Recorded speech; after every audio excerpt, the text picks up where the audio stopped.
Hello അസ്സലാമു അലൈക്കും. അപ്പം ഇന്നത് പുതിയൊരു വീഡിയോയിലേക്ക് എല്ലാവർക്കും സ്വാഗതം.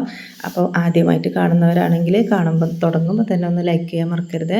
അപ്പോൾ ഞാനിന്ന് വിറകടുപ്പിലൊക്കെ ചോറുണ്ടാക്കിയിട്ടുണ്ട്. ചോറൊക്കെ അവിടെ ഊറ്റി വെച്ച് പിന്നെ വെള്ളം ചൂടാവാൻ വെച്ച് കൊടുത്തിട്ടുണ്ട്. അപ്പം ഇന്ന് വെറും പച്ചക്കറി കേട്ടോ. പണ്ടൊക്കെ നമ്മൾ മഴക്കാലത്ത് മീൻ അങ്ങനെയൊന്നും കിട്ടാത്ത ഒരു സമയം ഉണ്ടാവില്ല. മീൻ ഇറച്ചി പിന്നെ ഇപ്പോഴാണല്ലോ ഈ ഇറച്ചിയൊക്കെ പിന്നെ മീനില്ല എന്നുണ്ടെങ്കിൽ പിന്നെ ചിക്കൻ വാങ്ങുക. ചിക്കനൊക്കെ വില കുറവ്. അന്നൊന്നും ഇപ്പോൾ ആദ്യമൊന്നും ഇങ്ങനെയൊന്നും ഇല്ല നമ്മളെ കുട്ടിക്കാലത്ത്. അപ്പോൾ ഇങ്ങനത്തെ കറികളൊക്കെ ഒരുപാട് ഉണ്ടാക്കി കഴിച്ചിരുന്ന ഒരു കാലമൊക്കെ ഉണ്ടായിരുന്നു കേട്ടോ.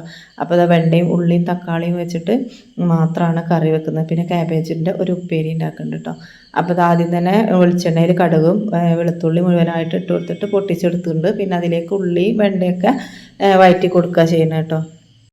അതെല്ലാം വഴന്ന് വരുമ്പോൾ നമ്മൾ ഒരു നുള്ളു ഉലുവയും ജീരകപ്പൊടിയും പിന്നെ മല്ലിപ്പൊടിയും മുളക് പൊടിയും മഞ്ഞൾപ്പൊടിയും ഒക്കെ ഇട്ടിട്ട് പുളി പാർന്ന് ഉപ്പും കണക്കാക്കിയിട്ട് നല്ലോണം വെള്ളം ഒഴിച്ച് പിന്നെ തക്കാളിയും കൂടി ഇട്ട് കൊടുക്കുന്നുണ്ട് കേട്ടോ. തക്കാളി വഴറ്റുമ്പോൾ ഇടൂല, പിന്നെയാണ് ഇട്ട് കൊടുക്കുക കേട്ടോ. നമ്മൾ കറിയൊക്കെ ആയി വരുമ്പോൾ ആ തക്കാളിയും കൂടിയും വെണ്ടയിൽ ഇങ്ങനെ കൂട്ടി കഴിക്കാൻ നല്ല ടേസ്റ്റാണ്. അപ്പോൾ അത് ഞാൻ ചെറിയ തീയിലേക്ക് അങ്ങോട്ട് മാറ്റി വെച്ചു. പിന്നെ ക്യാബേജ് ഉണ്ടാക്കാൻ നിന്നു കേട്ടോ. ക്യാബേജിൽ ഞാൻ തേങ്ങയും പിന്നെ മഞ്ഞൾപ്പൊടിയും ഇച്ചിരി മുളക് പൊടിയൊക്കെ ഇട്ടിട്ട് ഒന്ന് മിക്സ് ചെയ്ത് വെച്ചിട്ടുണ്ടായിരുന്നു. അപ്പോൾ അത് കടുക് പൊട്ടിച്ചിട്ട് ഇട്ട് കൊടുത്തിട്ടുണ്ട്.